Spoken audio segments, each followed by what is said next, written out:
My name is Dan Wilhelm. I'm the president of the Harry Frank Guggenheim Foundation, and it's my distinct pleasure to welcome you all here today for this, the first of our first ever live and in-person Knowledge Against Violence speaker series event.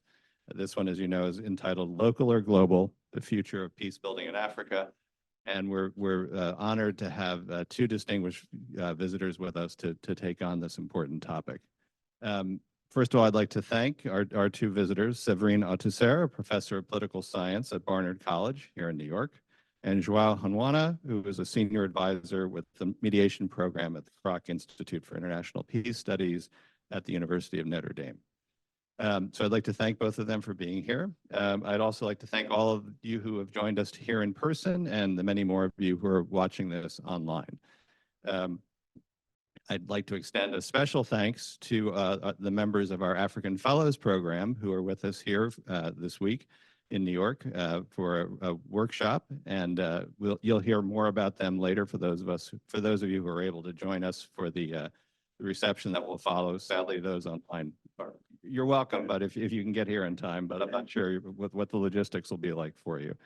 And I'd like to also thank the members of the Harry Frank Guggenheim Foundation team for organizing this event, in particular, Nieleti Honwana, our program officer, Ellie Shackleton, our program assistant, Jill Wallman, our research director, and Deirdre Hamill, our director of finance and administration. The series is still a relatively new phenomenon for us because one of the things that we realized, in addition to the long history that the foundation has supporting research that addresses, that seeks to better understand violence in its various manifestations, from war to crime, from terrorism to interpersonal violence, that a lot of times the useful knowledge that's created, especially in scholarly inquiries, tends to stay too much within academic communities. And so in addition to supporting work that we feel that can add contributions both within and beyond the academy, we inaugurated this series a couple of years ago to try to highlight the work of some of our grantees and others who we are in conversation with in an attempt to showcase their work and in many ways their leading contributions to the many topics of violence that we address.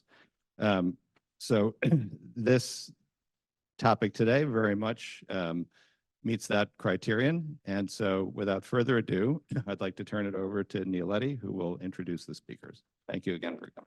Thank you, Dan, for that introduction. I believe I have a hot mic, so am I being well heard? Yes. Excellent. So this really is, and let me introduce myself first. My name is Nieleti Honwana, as Dan said. I'm a program officer here at the Harry Frank Guggenheim Foundation. Along with the various granting and other initiatives that we do at the foundation, I run the African Fellows or African Fellows Award, which is a 2-year program that focuses on PhD students studying issues or researching issues of violence, conflict, peace and security on the African continent. And as Dan mentioned, this week we are actually hosting a writing workshop with 8 of our 10 fellows from the 2023-2024 cohort. And so we're very excited to have this particular conversation with each of you with us while they're here in the room. They have been prepped and told that they're ready to take in much of what is going to be said, but they also have much expertise to tell us, right, about these various. And so this space, as Dan mentioned, this Knowledge Against Violence speaker series is a space of knowledge sharing. And so we invite those of you who are in the audience in person to please feel free to ask questions when we get to the Q&A portion of today's session. And those of you who are joining us virtually, please use the Q&A function and the chat function in Zoom to pose your questions to us.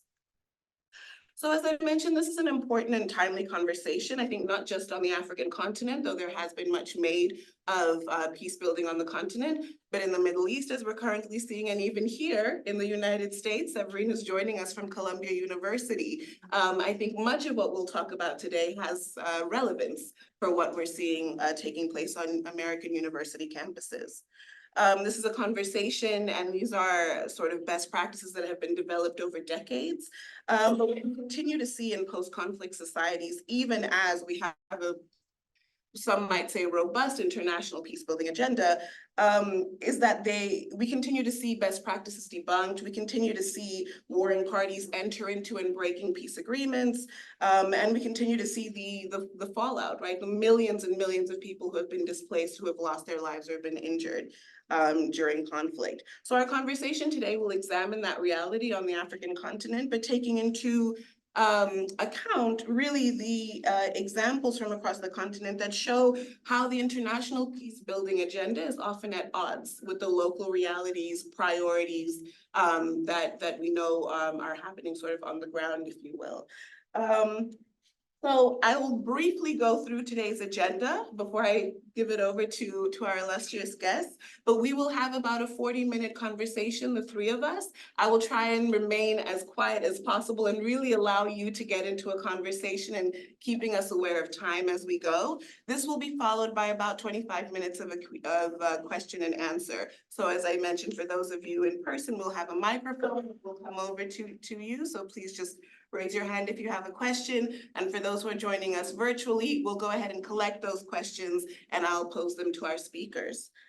So without further ado, I think I'll go ahead and give full introductions I think it's important to sort of highlight exactly where you're coming from and how you enter the space. So Séverine Autesserre is an award-winning author, peace builder, and researcher, as well as professor and chair of political science at Barnard College, Columbia University.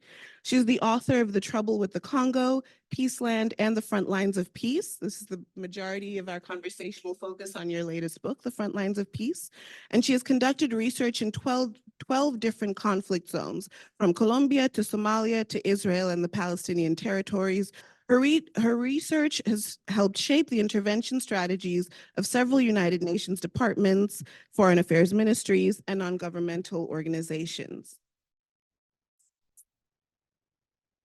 This is as well as philanthropic and activist organizations. She's also been a featured speaker at the World Summit of Nobel Peace Laureates, the U.S. House of Representatives, and the United Nations Security Council. Thank you for joining us, Séverine. Thank you for having me. João Honwana is a senior advisor with the Mediation program at the Kroc Institute at the University of Notre Dame. He was the 2017 Sérgio Vieira de Mello's chair at Seaton Hall University. He is a retired senior official of the United Nations, having served as representative of the UN Secretary General in Guinea-Bissau, director of the Africa Divisions 1 and 2 in the Department of Political Affairs, chief of staff of the UNMIS, United Nations Mission in Sudan. The UN likes to have its acronyms. Head of the UN Office of Mali, and chief of the Conventional Arms Branch at the Department of Disarmament.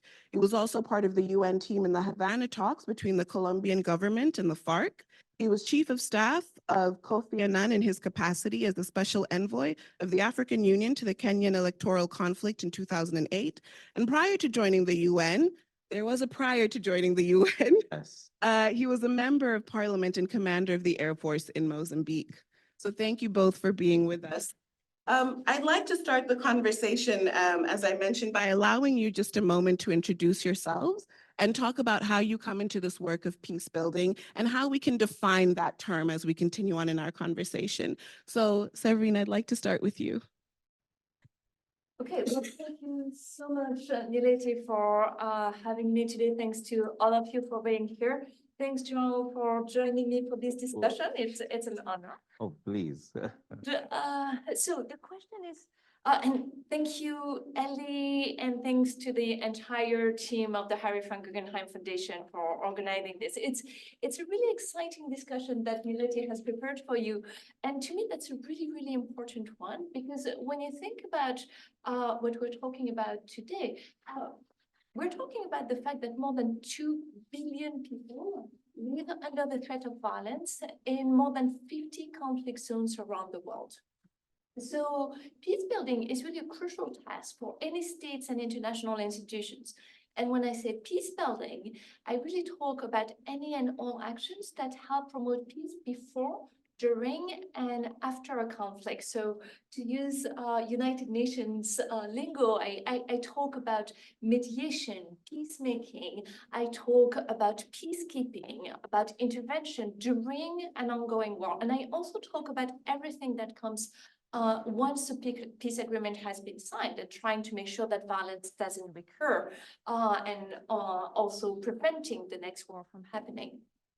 And the thing is that what we've seen in all of the research on violence and on prevention of violence is that our templates and techniques for approaching war and peace just don't work. We've seen this in Afghanistan, Colombia, Congo, Syria, Ukraine, Myanmar. We could go on. And it's always the same kind of story. There is violence. The United Nations get involved. Donor countries and philanthropic organizations pledge millions in assistance. The diplomats call for a ceasefire. The warring parties sign a ceasefire. They hold elections, and then the headlines praise peace. And then a week or two later, sometimes just days later, violence flares up again. And sometimes violence had never actually ended, and in many cases, it continues for years after. You know that more than half of all ongoing wars have already lasted for more than 20 years. And in just the past 5 years, wars have spawned the worst refugee crisis since World War II. And when you speak with the inhabitants of war-torn countries, you see that they are fed up with the apparent inability of governments, peacekeepers, and international institutions to stem the flood of violence. And there has been plenty of discussion about what has gone wrong when we've tried to stop wars in the past. But now the discussion we have for you is what has gone right. And that's suspense. And now I'm going to give the floor to my fellow panelists so that you can introduce yourself. Thank you. Let me start by thanking HFG for inviting me for this conversation, which is about issues that have worried me for the last few years, especially during the period when I was working for the United Nations in the Department for Political Affairs, where I have been involved in the whole range of activities that pertain to peace building, peacemaking, peacekeeping, constructive resolution of conflict, etc. This was my bread and butter during the years that I served in Africa 1 Division, Africa 2 Division of the Political Department. I think I totally agree with the points that were made by Séverine. And I may just add some personal remarks just to first of all, to indicate that while what I have to say results from my experience at the service of the United Nations, these remarks are mine and mine alone. So the UN has no responsibility for the nonsense that I may eventually think through. So it's important to say this. It doesn't reflect any policies or positions of the UN. And it's, what I have to say is by no means scientific. It's just the observation of what happens on the ground. And of course, it's an interpretation of what I saw and what I've been part of. So you will have to give me some allowance because I have no claim that what I have to say is true or is remotely related to the reality, but that's how I see it. So there is this distance that we have to have. And I have also to say that these are thoughts that I've had over the years, but I've never gathered the courage to share them formally in one such situation like this one. So it took a lot of, prodding, because she's my daughter. She listens to the stories that I tell, and she said, but this makes sense. Don't you want to discuss? I said, oh no. But anyway, here I am. So this is last word maybe in terms of how did I get to be, let's say, a peace builder? And I'll say that, life brought me to this area. I stumbled upon peace building at some point in my life. But my background is, I grew up in colonial Mozambique. In a family and a community, if you will, that was infected by the thought and the desire for freedom, for independence from colonial rule. And so naturally, I kind of organically got involved in parts of the struggle, initially as a very young person. But then, as a teenager at my 18th birthday, it was time to go and join the front, which I did. And this happens towards the end of the liberation struggle in Mozambique. I was trained as a guerrilla. I was sent to operations inside Mozambique at the time when the Portuguese army staged the April 74 coup. So, I cannot claim a great courage and heroism during the war because I hardly saw any action. My timing was perfect in that sense. I can claim to have been part of the liberation struggle, but I didn't take the risks that others who had been there for many years took. Anyway, so very rapidly I became part of this process of transition from war to peace in my own country. It has its own interesting things, but from there I was sent to the Soviet Union after independence to be trained as a fighter pilot. Over the years, I grew, raised through the ranks, and I ended my military career being the head of the Mozambican Air Force. And when peace came at the end of our civil war in 1992, 93, I realized that I was not a born soldier. So I was a soldier because of the circumstances of my life, but I didn't want to end my life, my useful life as a soldier. So I wanted to do other things. Eventually, I was authorized to become a researcher, and I joined the Center for Conflict Resolution at the University of Cape Town in South Africa at the time when South Africa was transitioning from apartheid to this new democratic dispensation. And this center was very closely aligned with the ANC. And so my task there was to do research on regional peace and security, which allowed me to do research on the illicit flows of small arms and light weapons in Southern Africa. At the time when this item was very high on the agenda of the UN here.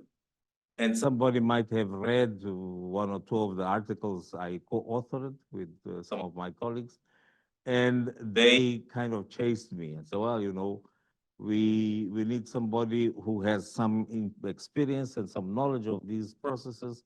Why don't you join our Department for Disarmament Affairs? And this is what brought me to New York. And after that, I joined the political department, and the rest is history. Well, the rest is exactly what we're going to get into. But I want to start though with Severine's point, right? Is I think there's much that can be said about what hasn't worked. And I think we'll have a conversation about that because it's necessary to look at the shortcomings so that we can think about what the future of peace building may look like on the continent. But I do want to start with what is working, right? You deal with that, I think, in large part in your book, The Frontlines of Peace. So talk to us in detail a little bit of what has gone right. What have you seen in your research that you would like to, to share with prospective peace builders and those of us who are interested? Do you have 5 hours? Maybe 5 minutes. Okay, 5 minutes. Okay. So turns out that elections don't build peace. Democracy itself may not be the golden ticket, at least not in the short term. Contrary to what most politicians preach, building peace doesn't require billions in aid or massive international interventions. Instead, successful peace often involves giving power to ordinary citizens. So ultimately, many successful examples of peace building in the past few years, they have all involved grassroots initiatives led by local people and often supported by foreigners. And very often, people use methods shunned by the international elites. So as researchers, I think that rather than focusing on abstract peace agreements that are signed but never implemented, or handshakes between presidents that are just for show, or negotiations between governments and rebel leaders that lead nowhere, it's more useful to focus on the practical everyday actions that actually make a difference on the ground. And so that's what I did in the research I've conducted in the past 10 years, and that so this is the book, but that's really an interim product. Like I'm continuing to work on that. And in the book, I detail all of the concrete everyday actions that really make a difference on the ground.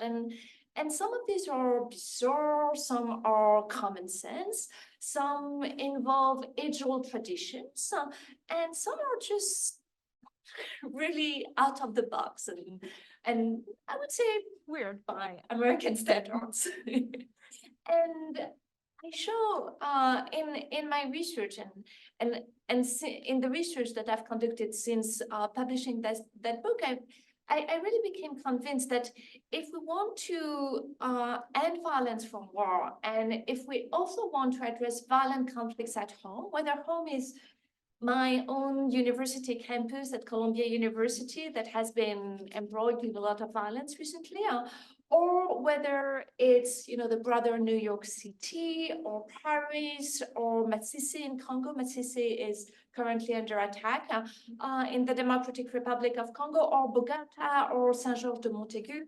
Wherever we are in the world, we have to fundamentally change the way we view and we build peace. And that's an argument I make by building on 25 years of work in 12 different conflict zones, and also on research that I conducted here in the United States, that I conducted in France, etc., etc. And so it's based on more than 800 in-depth interviews, on behind the door, closed door, confidential briefings and meetings, and on a lot of participant observations. So, going with people like you, or more likely people who are working for you, and going patrolling with peacekeepers, or investigating human rights violations with United Nations staff members. And so I have a lot of examples of things that have gone right. And how much time do I have left, Milady? Well, actually, you have, let me use my microphone. You have some time, because I think one of the things that we wanted to get into were some of those examples, right? So you have this, you talk about in the book the example of the Ijiwi strategy. Am I saying that correctly? Can you talk to us about what that strategy was? Absolutely. So Ijiwi is my favorite example from the book. Ijiwi is a little island in the Democratic Republic of Congo. It's basically on Lake Kivu, right at the border between Congo and Rwanda.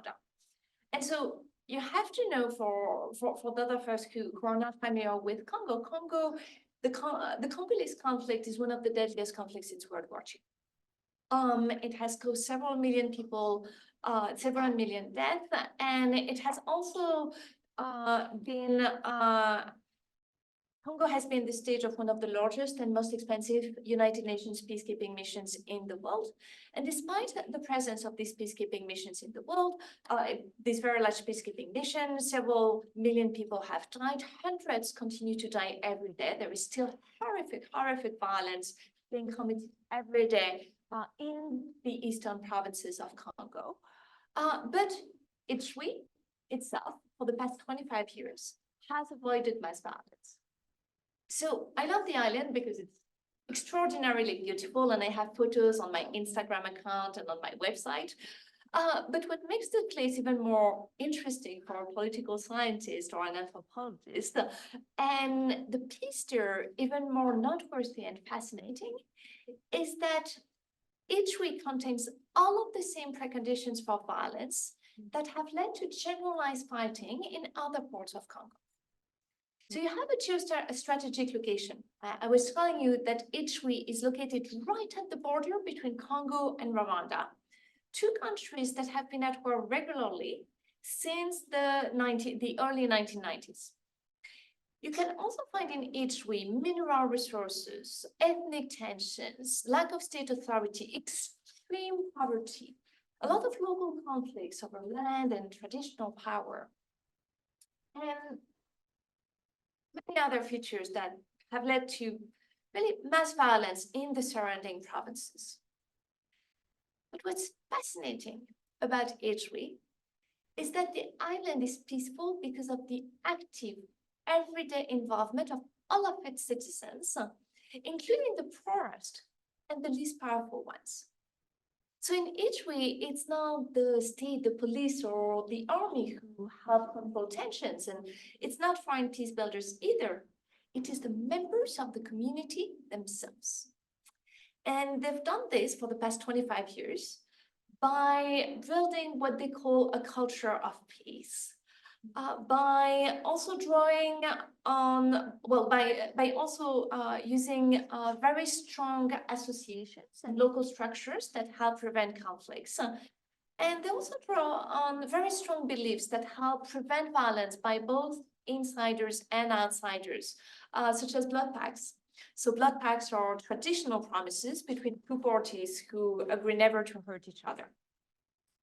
And the story of Itchui, to me, is really interesting because it shows us that local community resources can help build peace better than the usual elite agreements and outside interventions. And so in my research, I found a lot of other places like Itchui. I found pockets of peace, islands of peace in the midst of extensive violence all over the world. I found places like that in Afghanistan, Colombia, so Congo, I talked about Itchui, but Iraq, Israel and the Palestinian territories, Somalia, I talk a lot about Somaliland, another fascinating example. And the good news as well is that outsiders can help in the peace building process. And I also portray role models, people we can learn from, we outsiders, United Nations peacekeepers, foundations, anybody who wants to help, how we can support people who are actually building peace on the ground, whether we're talking about a conflict in Congo or a conflict in Israel and the Palestinian territories, or conflicts in our own communities. Thank you so much for giving us that, example, and also giving us the flavor of what works. I want to stay with you for just a minute because I think one of the things that is little talked about is the importance, right? You talk about this blood pact, right? So beyond the rituals and sort of the saying of the words and the agreements, what is the importance of that kind of a cultural ritual for that context? Can you talk a little bit about that? And does that have to do with the example that you also have of Somalia? Well, I use the example of blood pacts because to me it's a very specific, belief to Itchui. You have blood pacts in other places, right, but in Itchui, what they mean when you make a blood pact with someone, there is this belief that the person with whom you have a pact, you're linked with that person, your family through you is linked to that person. And so anybody from your extended family who harms anyone from the other person's extended family will actually bring damnation and ill luck onto not only themselves, but the entire family, village, and community. So it's a belief that is very strong and that has helped prevent violence in Itchui because when, you all know that there was a genocide in Rwanda in 1994. Well, some of the genocidaires, they came to Itchui and they wanted to set up a rear base in Itchui to attack Rwanda. And when they tried to do that, they tried to recruit people from Italy. They needed local recruits. They needed local help. And the people in Italy didn't want. They didn't want to get involved because they were worried that they would be ordered to harm people with whom they or their families were linked to a blood pact, and they were worried of bringing ill luck on their families.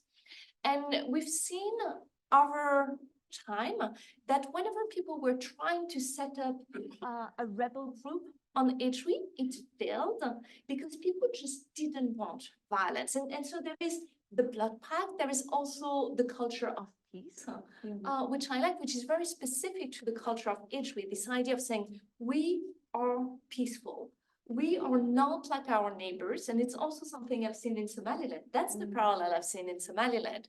In Somaliland, people tell me, we are peaceful. We are not like our Somali neighbors. I've seen that in Colombia, in the zones of peace in Colombia. We are a peaceful community. Neve Shalom Wahat al-Salam in Israel and the Palestinian territories. We are peaceful. So people who have this identity of setting themselves different from the people using violence around them. And so the point I'm making with all of that is not necessarily that we need to use blood pacts to resolve conflict on Colombia campus. The point I'm making is that there are specific elements in each local cultures that we can all use to build peace. Like all of the religions around the world have elements that call for peace. All university campuses have elements that call for peace. All national, everybody has elements in their local structures that help promote peace. And by building on these specific elements, we can promote peace in our communities. And so I talk about Somaliland, I talk about the south side of Chicago, I talk about very different parts of the world. And the idea is that rather than arriving and saying, oh, I come from New York and there are these templates that help promote peace, and I have a fancy degree from Columbia or from Harvard, and I'm going to resolve the conflict for you. I'm calling for people to be a lot more humble and to also build peace, but based on the local knowledge, based on the local culture, and based on what actually on the elements for peace that we find within each communities. Thank you so much for that. I think there's been a lot of conversation and maybe a lot of lip service paid to exactly what you're talking about. And yet we find that peace building efforts, so many that are led by the United Nations, for instance, they fall short, right? They are said to have been to include the local populations, but the kinds of deep-rooted understanding of culture, of place, of context, of people, that's not happening. João, that's been your exact experience, right? So if we look at what's not working, if we can critique a bit this peace building agenda, talk to us about what you've seen, right? What's not working and what are some of the major pitfalls that you've seen? Oh, I'll have the same question to you that Severine had. Do I have 5 hours? Days? We'll keep it to minutes and I'll interrupt if I have to. I would have 1 or 2 things to say about what works, but maybe we can come back to this. But let me look at what does not work. I mean, a lot, unfortunately, in my experience, I've seen a lot that did not work. Partly is the whole approach of trying to transplant, that which we would call, liberal democratic values, norms, practices, irrespective of the context. And we come with this and we say, well, peace has to be peace with justice. It has to be peace where the rule of law is respected. It has to be peace where individual human rights are respected, and so on and so forth. Important within these conditions is the whole issue of competitive politics and liberal economics. These are part of any, mandate of any peace building support office. I have to say that I have no problem with the values of liberal peace, with the values of liberal democracy. Absolutely not. The problem for me is that you cannot just transplant a grown tree to the desert and expect it to gain roots and thrive. You have to prepare the soil with whatever is needed there, the fertilizers, etc. You have to make sure that there will be water for many years to, make this tree to thrive in such a very hostile environment. It's the same thing in a post-war situation. I wouldn't say post-conflict because I have issues with that, but in a post-war situation, you cannot expect that suddenly people will be inspired by the good Lord and will adhere to these values and implement them and become. It does not happen. But if you invest in that process of transformation, it may happen. You may be lucky and it may happen. And,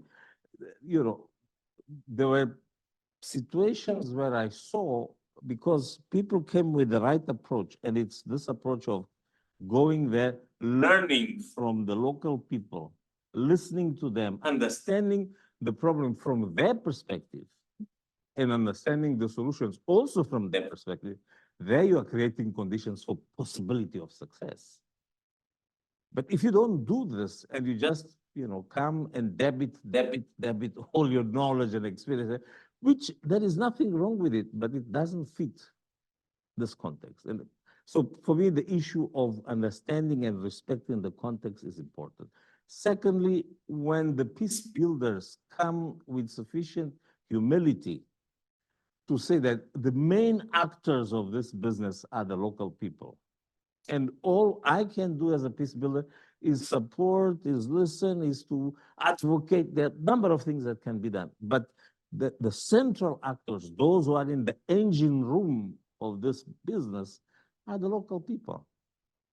Some of us peace builders have difficulty in gaining this kind of respect for anonymous, peasants here. So we are the ones who know it all, and we are going to save these guys. Well, we don't. We fail. So these are the kinds of things. But to speak about what doesn't work also, for example, to take the example of my own country, Mozambique. We had this civil war, 16 years of civil war. The warring factions, which was the Mozambican government dominated by one political party, Frelimo, and the rebels of Renamo, of course, they had a 27-month negotiation facilitated by the international community. They came to a peace agreement, beautiful document, extremely rich in terms of its, the whole thing, what brings us together, what makes us Mozambicans is more important than what divides us. Never again do we want young, poor Mozambicans killing other young, poor Mozambicans and so on. Beautiful, beautiful, beautiful. And I believe that at the time of signing these documents, they believed in that. But there has been no, how can I put it, investment in making something out of these good declarations. And immediately, the international community that facilitated the talk says, you have 12 months to come with elections, and elections have to be competitive. And so what happens? I mean, we know Clausewitz having said that war is politics by other means. Well, in this context of Mozambique, politics became war by other means.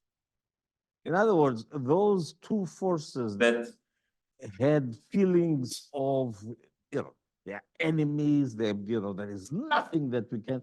We spent the 16 years of civil war demonizing each other.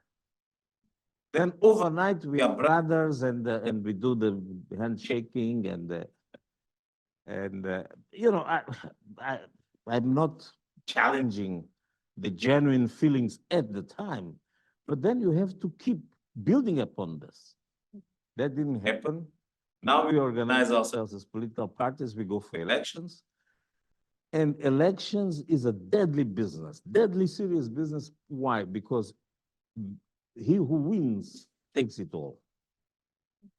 And that means that, we have to have political power to be able to resolve our own problems as a party, as an ethnic group, whatever the case might be. And so we learn how to fight our war without shooting weapons. But it's a war. And you look at the parliament, for example, that comes after these elections, and it's a war zone. I mean, the only thing that is missing is guns. But otherwise, the feelings, the mutual fears, the mutual lack of absolute trust, I mean, it's there. And do you want this parliament then to be one of the instruments to build peace? It cannot. Because all it does is continue war by other means. So the point to be made here is that, yes, we want liberal peace, yes, and maybe there is a small constituency in the urban areas, you know, academics, intellectuals, civil servants, that absorb these values on the basis of which we want to build peace. But they are a small minority that don't have either the capacity or the desire to share this understanding and make sure that the constituency is enlarged. Now, these kinds of examples that Severine is giving, this is, you know, you have to go exactly as you say, you have to go to the grassroots level. You have to make these ideas and values, you have to allow local people to take these as their own values, because that is the only condition that will ensure sustainability of this process over time. And then you can build peace without many billions of dollars, but you know, because peace is homegrown. This is where we fail. We don't have the attention span, we don't have the resources, sometimes we don't have even the interest to really get our feet and our hands dirty and you know, embrace the soil and the sons of the soil, and the sons of and daughters of the soil, because these are the ones who are going to make anything possible.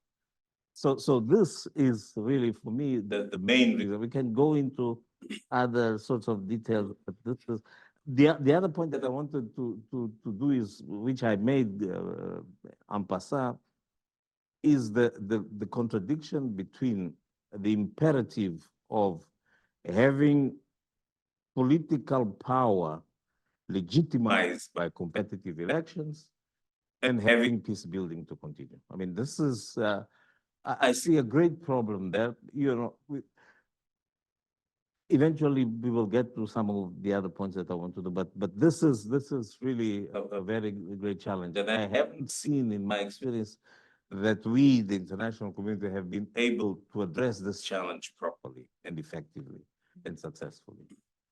I think it's part of a larger apparatus and a larger set of preconditions that are necessary for peace as peace is currently understood. I think, Severine, in your book, you also have critiques, right, of the international peace building efforts, and you call this Peace Inc. Can you describe to us what is Peace Inc.? I do. So yes, in the book, I have critiques of what I call Peace Inc., which is the traditional way to build peace.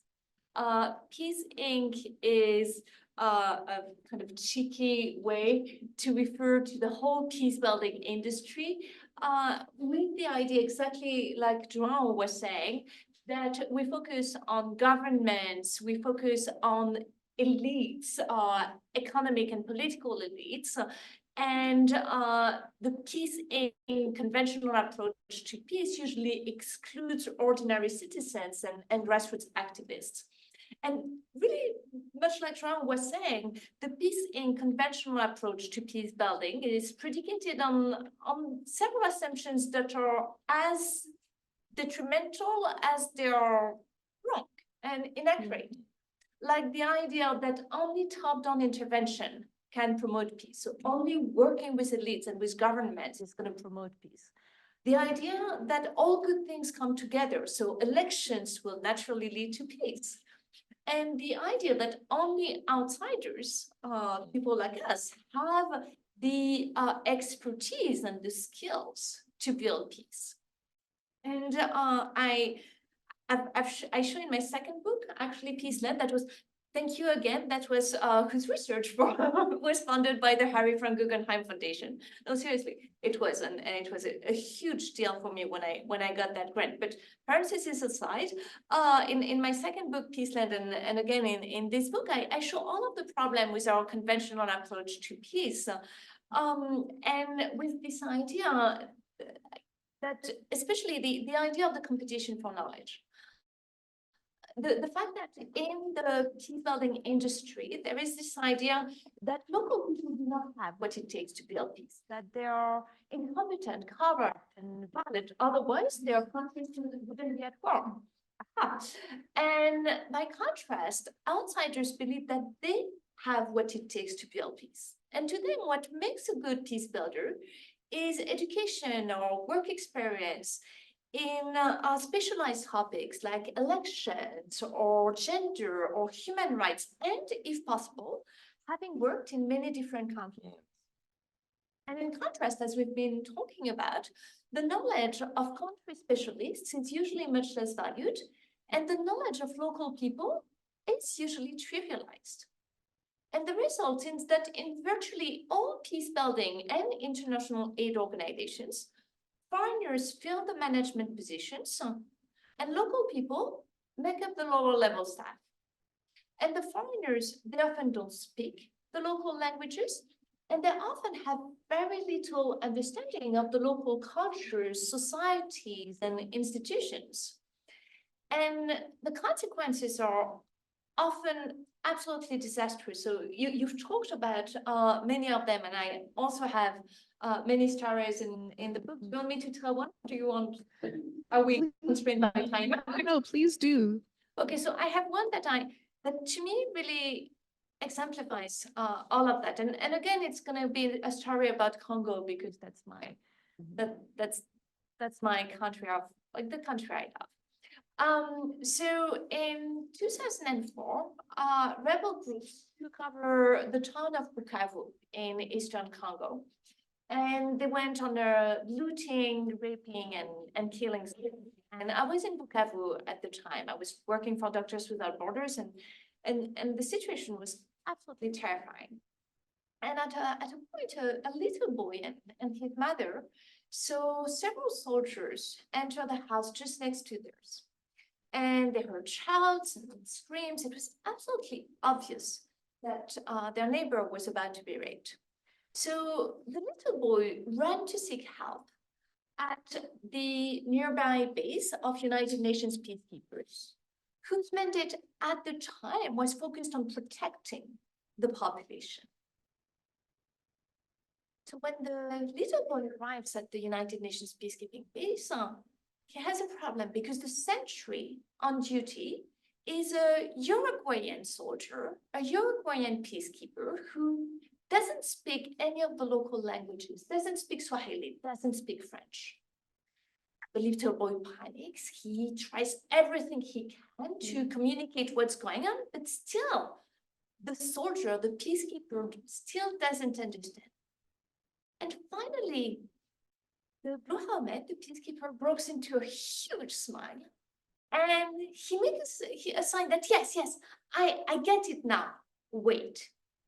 He goes inside the base, and he comes back a few minutes later with a pack of cookies that he hands up to the boy. Cookies. And to me, this story really illustrates that outsiders do not always understand what's going on, that relying on them exclusively can be extremely problematic. And I've told these stories many times afterwards. And so when foreigners like us, people say, well, it really illustrates the fact that sending in outsiders who just don't speak the local languages, have any idea what's going on around them, and don't even have some modicum of common sense, because it's kind of obvious, when there is a war going on around you, that when a little boy is frantically trying to get your help, and you're a soldier, and your job is to protect the population, it's kind of obvious the little boy is asking for help. But no, this person had their ingrained idea of what kids want. cookies. And so, this idea that sending outsiders who don't understand the local context and the local language is really not a good idea. And for Congolese people, when I told the story again 6 months ago when I was in Congo, and the discussion was like, well, it reminds us Congolese that we should stop looking at outsiders, that we actually have the answers. And that the United Nations, they're not the one, they can support us, but they're not the ones who have the answer for us. And then we started talking about what we have, well, what they have, I'm not Congolese, but what they have in Congolese cultures and the society that actually can help promote peace. Thank you. And I want to stick on that exact point that you made, right? Because we're looking to the future. Part of what we want to do in this conversation is sort of ask, so what next, right? We've seen some things, some examples of things that work. We see that they're not the dominant or the mainstream way of answering this issue of consolidating peace and post-war context. So what ideas do we have? What can be done differently? And what advice do you have for stakeholders? And João, I'll come to you first. Well, a few things seem obvious, and we have experimented with this. My colleague here, Rosina Kome, will remember when there was a decision to send a political mission to Libya. Ian Martin, who was made the leader of this, took a few months, if not a year, preparing the mission. Made visitors to Libya, discussed with people who had expertise on the situation in Libya. And when he deployed with his team, there was a great clarity about the situation at hand. This is the only example of such kind of preparation in the whole time that I was working for the United Nations. So preparation is not critical, is not key, it's fundamental. I mean, without that, forget it. We're just going to waste money and resources, etc. So first of all, preparation. And people like Ian Martin and others who have done this can easily become assets for the United Nations in new means. How do you prepare for this? What are the issues that you look at? How do you try and understand, etc., etc., etc. The other thing, of course, is this involvement of local actors at all levels of the effort to build peace. There is a debate, there was at least at that time, that, well, locals cannot be used because they are biased. As if foreigners had no biases. What nonsense is this? Excuse my Portuguese. They're biased and they cannot be trusted because everybody has. Of course, everybody has that, but that's the reality. Don't you have a preference? Of course, we all have that. But, we all have also the capacity to put our bias aside and look at the reality objectively and see what works and what doesn't work, especially if we have the humility to accept that we need to learn from everybody. Everybody has something to give, has something to learn. So but this attitude is very rare in peace building. So the right kind of attitude is fundamental. Humility is important.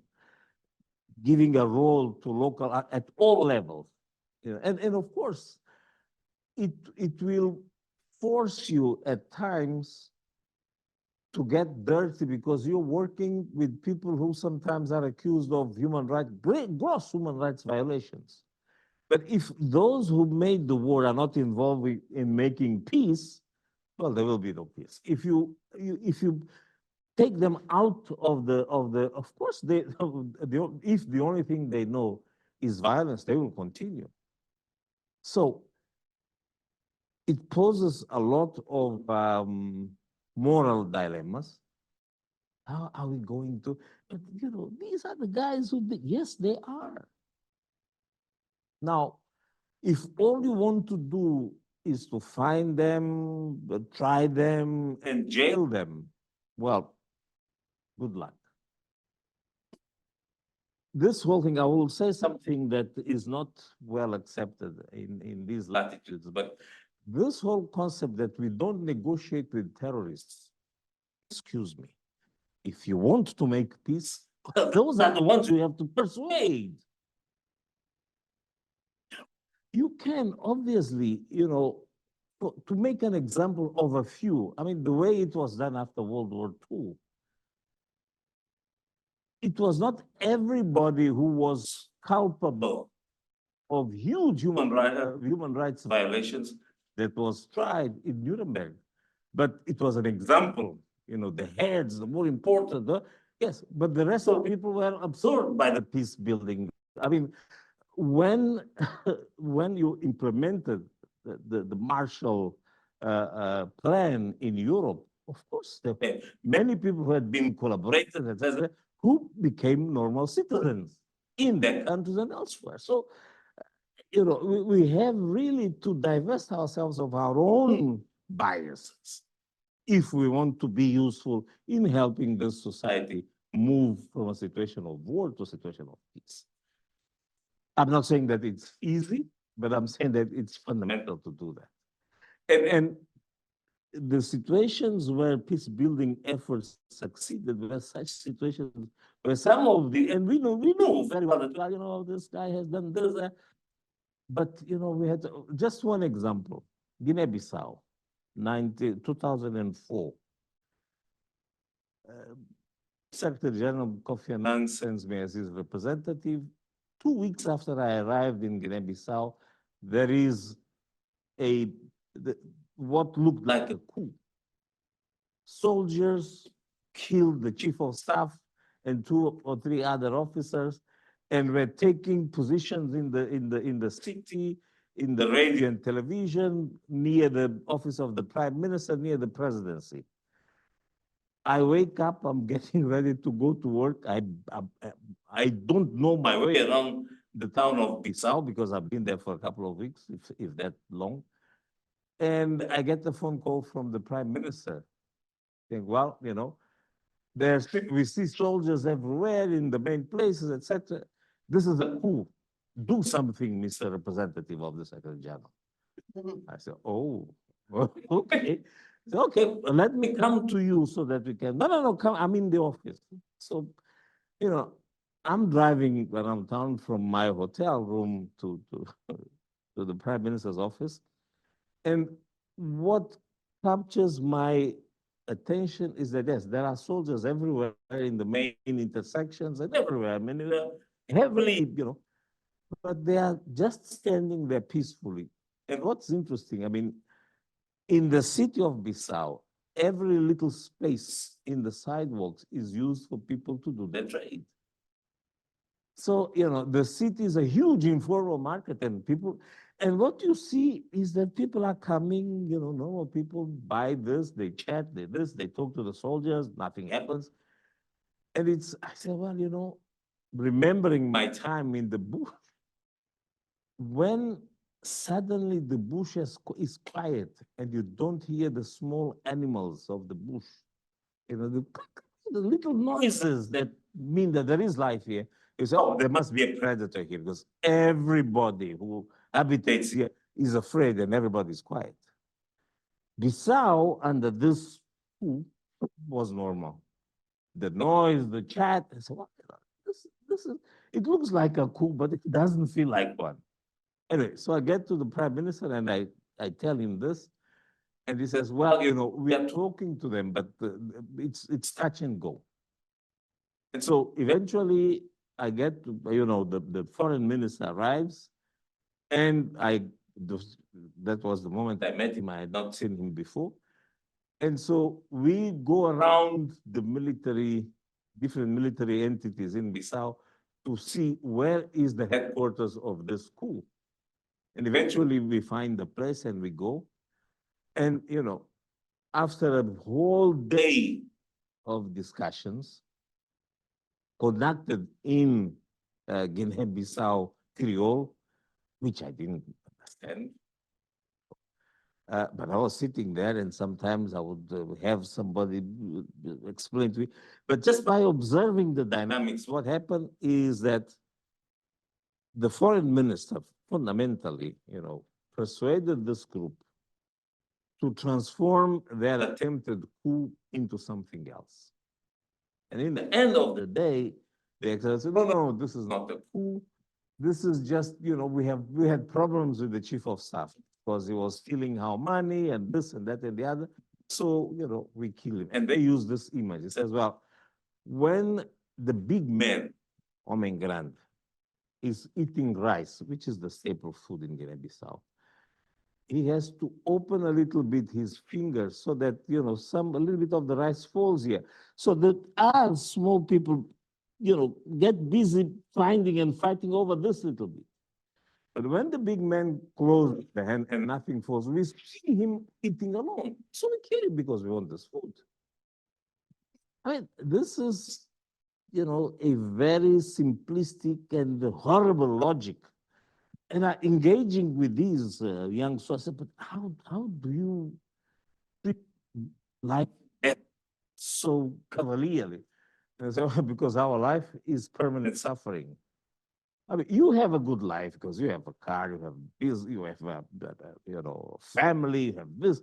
Life is good. There is something in life that is good for us. It's just pain. So killing and dying is no problem for us. The sanctity of life that we believe in, it doesn't cut in that context. And it was with these kids, so to speak, that we worked to prevent this coup from becoming a full coup.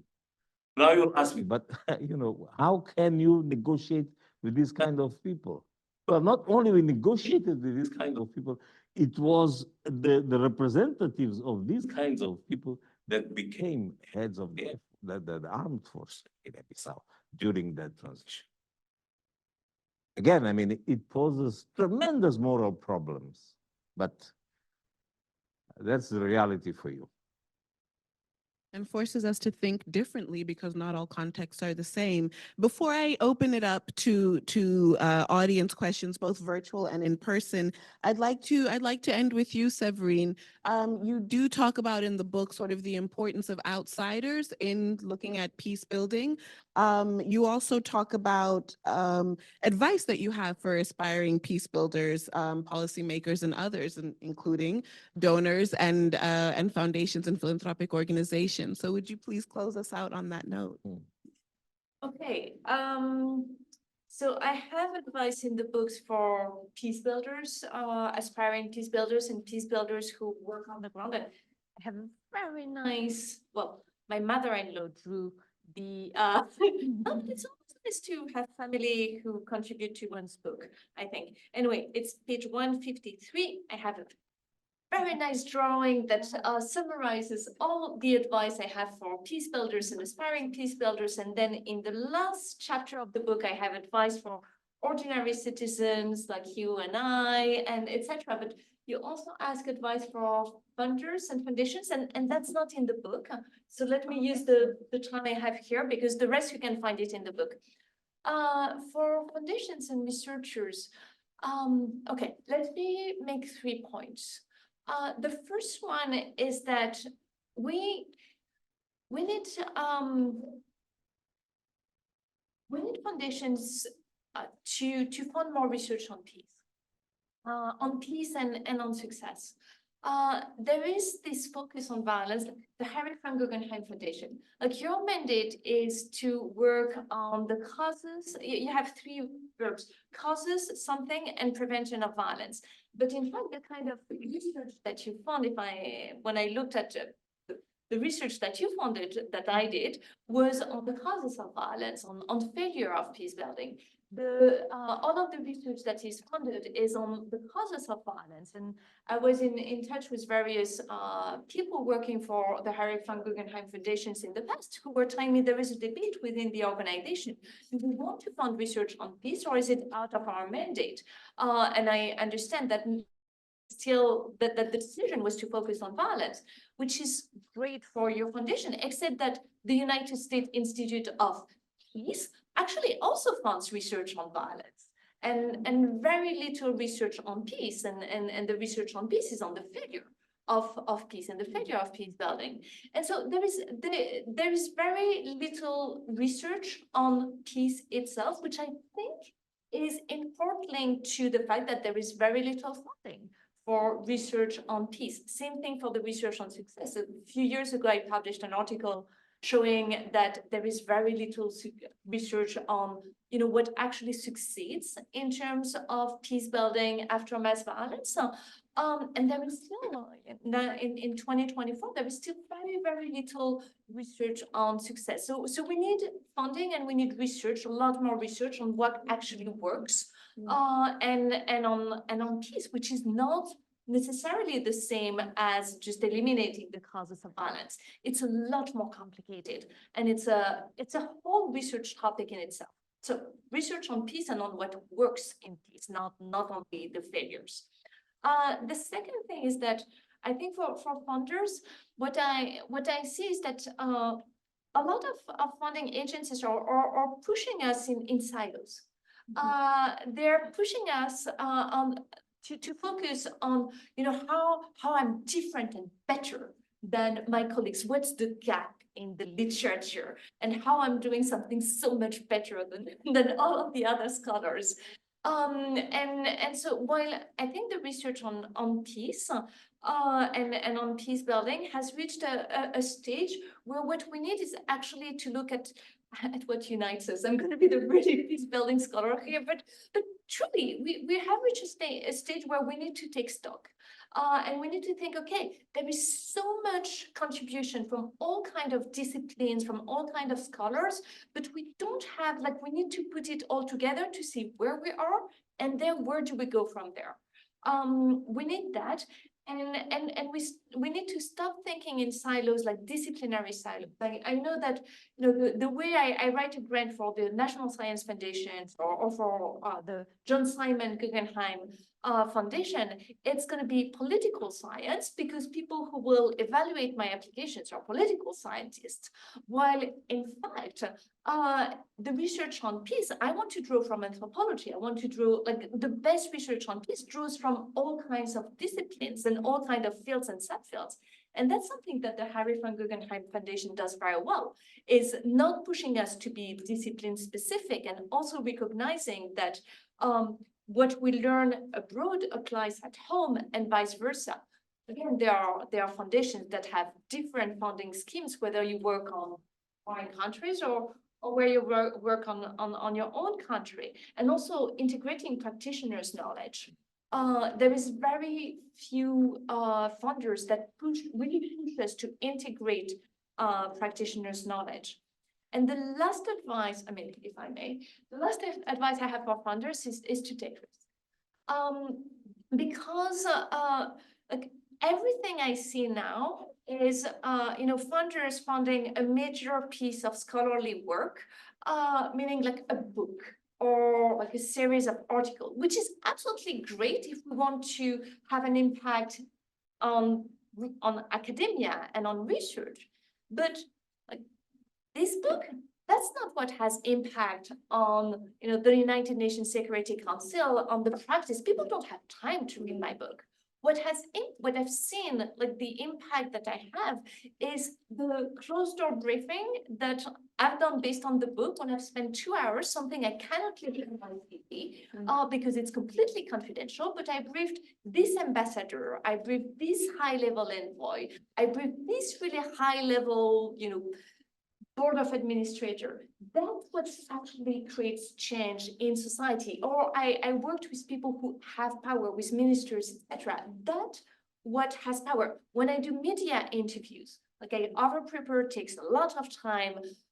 That's not what I get funding for, but that's actually what has impact. Or when I write an op-ed, that was what has impact and what changes the way we do peace building.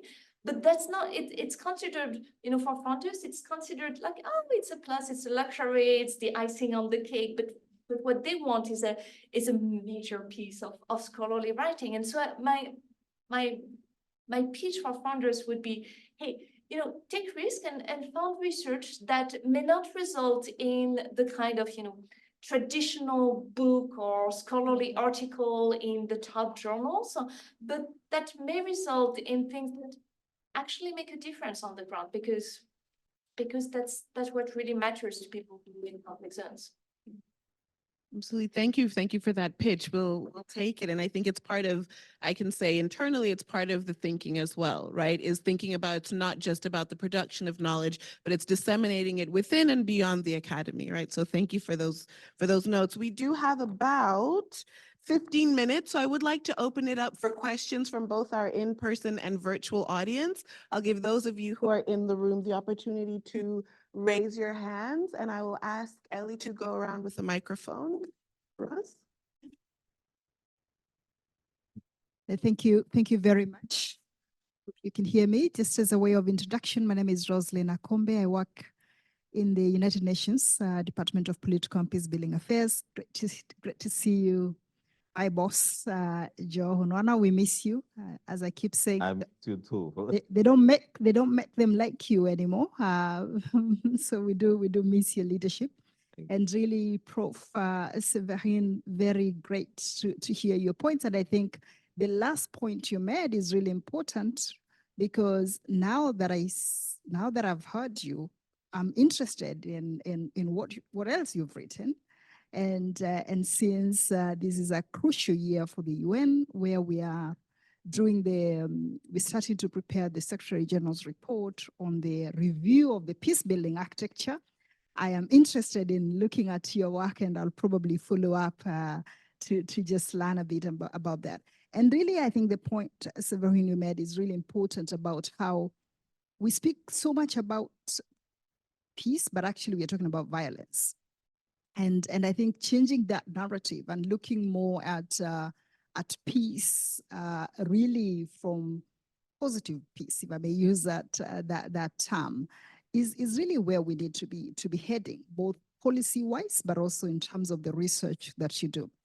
But I was curious and just want to go back to some of the opening words that you said on the elite, the focus on the elite. I mean, in most cases, the elites are the problem. So if you don't focus on them, I mean, and I still love my UN salary, so please don't ask anybody to fire me for saying this. But if we don't focus on the elite, who actually are some of the ones that wage war, in the words of Mr. Honwana, then how do we, does relying only on the local peace builders and looking at the local approaches on its own, will it get us to the peace that we want to go to? And maybe Mr. Honwana, if you have a chance, since you've looked at the kind of funding that exists, because we do have some various funds that exist within the UN, would you see, in your view, do you think some of the investments we're doing using the Peace Building Fund and other things are really making an impact on the ground? Thank you. Thank you so much. That's a really important point, because I'm not saying that we should forget about the elites. It's really important to work with the elite, just as it is important to work with people on the ground. And I think you in what I heard you say, João, it's the same thing. You think that working with the elite is important, just like working with people on the ground. I think that the important point is that right now we're focusing all of our time and all of our energy on working with the elite. And what we're saying is that it is also important to also work with people on the ground. So both are really important, and with the mid-level elites and with everyone in between. And like in my work, I'm always talking about like we need to the balance. We're so unbalanced, and we just need to find the right balance and to devote a bit more time and efforts and money and energy on local level bottom-up peace building, so that we have actually research and practice, like working peace, building peace both from the top down and from the bottom up. But it's completely true that we need to work with our governments, with our elected representatives, with our parliaments, etc. And that any peace will be completely unsustainable if it's built only from the bottom up, just like it's currently unsustainable because it is currently built from the top. Thank you. Should I also? Yes, I mean, there are, as you say, I mean, there are some things that work. For example, the experiment that was made both by the political department and UNDP in supporting the national peace architectures.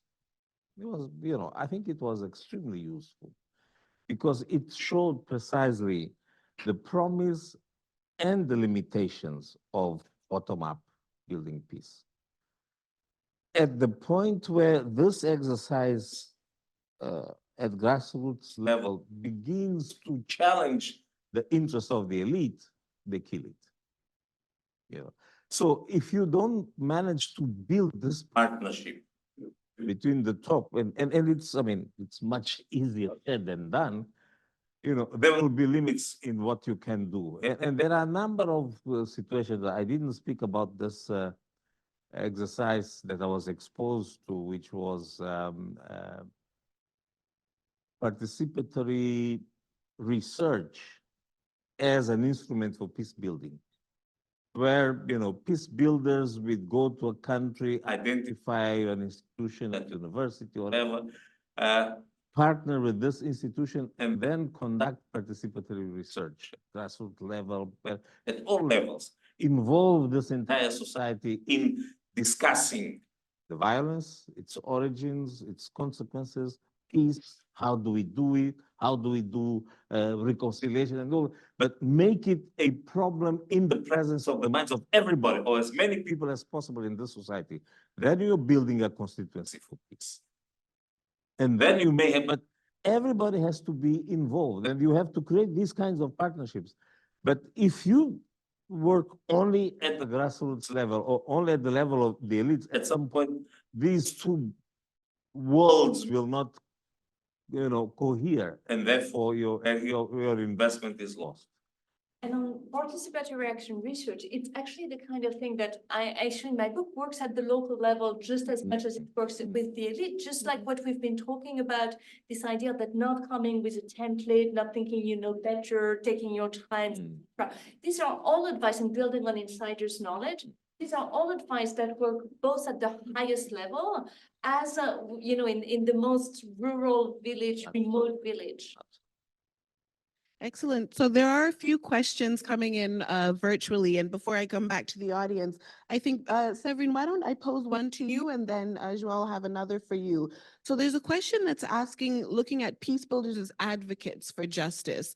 The question is, what is the role of peace building actors and organizations in illuminating the need for a just peace? And can peace exist long-term where there is injustice? And João, I'll pose a separate question to you, which is looking more at the sort of the relevance of liberal democratic principles in light of new authoritarian regimes. So is it possible to interrogate further the relevance of liberal democracy, peace, and the rule of law in light of the popularity of coup-established and junta-led regimes, for example, in Mali and in the Sahel? So Séverine, we'll start with you, and then. Thank you. That's something that it's a really difficult question because I don't like the answer that I'm going to give you, which is that sadly not all good things come together, and that sometimes pursuing peace means that. Means overlooking justice, like you were talking about, you know, after World War II. And I've shown that in my work as well, the idea that sometimes there are hard choices to make between worthy goals, for example, between peace and justice or between peace and democracy. To me, the only way I've managed to think through that in a way that's not morally repugnant is to think that the people who have to bear the consequences of a decision should be the ones making it. So if we're talking about the trade-off between peace and justice, it's not me or it's not, you know, an outsider who should decide what what's the goal, what the ultimate goal, and what are we going to prioritize? But it is the people who live in the country or in the village or in the community that will bear the brunt of the decision. They're the ones who should be able to say, yes, actually, I choose peace, or actually justice is more important. And that's a discussion I have regularly with people in Italy, because there is a need for justice in Italy, and there are different opinion, and the people is, well, no, I could go on and on, but the answer is, sadly, sometimes you have to make a choice, and I really stand by the fact that people who have to live with the consequences of a decision should be the ones making it.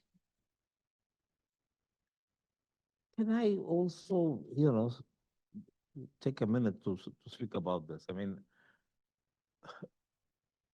I think one of the challenges that we face in peace building and all this is, it's very difficult to have, how can I put it, criminal justice applied to political conflict. It's extremely complicated. And what I saw in some places, both in Mozambique and in Guinea-Bissau, going to the, again, local community, I said, but how come you don't talk about justice? The war ended, and you did your little, traditional ceremonies of cleansing, etc. And it's okay. I mean, this guy was a renowned soldier. He did this. He killed his father. Blah blah blah blah blah.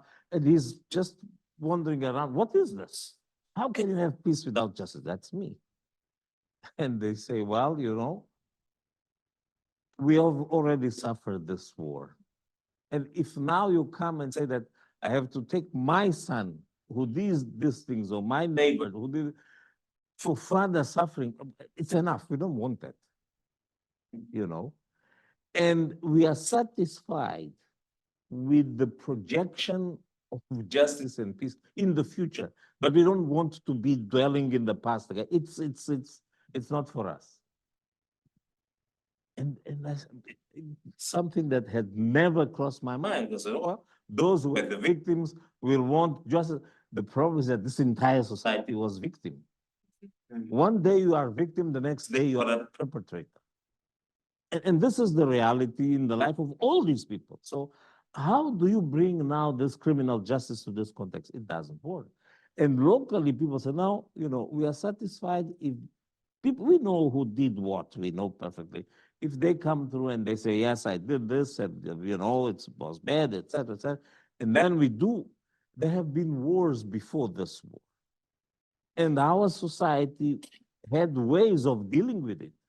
Because this is a place where you don't have, psychologists to do PTSD, and say, no. They have only their own resources, but they use their resources to consolidate this little piece they have in the hope that tomorrow is going to be better than today, and the day after will be better than.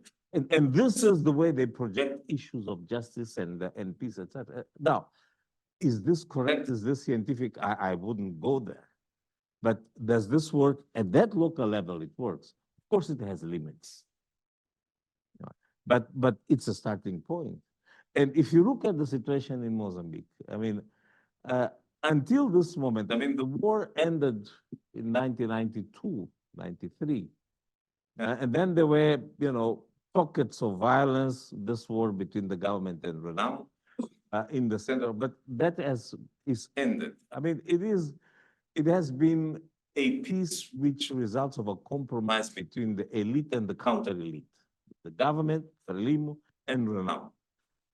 It really did not touch the situation at other levels. So there is no guarantee that this peace is going to be sustainable. And what's happening in the north, in Cabo Delgado, shows that peace building was anything but a success in the country. So violence can reemerge for different reasons in different places, but it's a possibility. Now, that is for me, I mean, what's going to happen in the future, we don't know. But in these circumstances, it's only the local instruments for peacemaking that work. Now, coming back to research, I mean, to my mind, the biggest help to Mozambican society would be to fund this kind of research, to look at these issues. Okay, we have done that, what else? And how do we continue to, because peace building, I mean, there has no time limit. As we see, I would say, in established democracies like this very country where we are. I mean, the result, it wouldn't cross nobody's mind that, January 6th is a possibility in the United States, but it happened. And, I don't want to go into very complicated things, but my sense is that if this society and, the academics and the politicians don't pay attention to these expressions of this, some people who are still enamored with violence as a means of resolving problems, if you don't pay attention, this is a problem that can recur. And that you don't know what the future holds. But so peace building is a permanent function. It should be a permanent function of government. Because peace, you have always to look at it as an objective. That's what we aspire to, but we're never there. It's like, the union, let's continuously perfect our union. This is what we hear from the leaders in this country, and they are right. Yeah. Same thing with peace. Well, on that note, I thought we might have some more time for questions, but I think this conversation has been so rich. I thank you both, João and Séverine, for joining me in this conversation. As you both know, we've been wanting to put this together for some time, and you did not disappoint. For those of you who are here in the room with us, I hope you will stay on. I hope that you'll continue to engage our speakers. For some of you who didn't have your questions answered during our reception, I'd also hope that you'll engage with our African fellows who are here for the reception as well. To those who joined us virtually, thank you so much for sticking with us to the very end. This has been an absolute pleasure, and I'm happy to close the session now and give our speakers one more round of applause.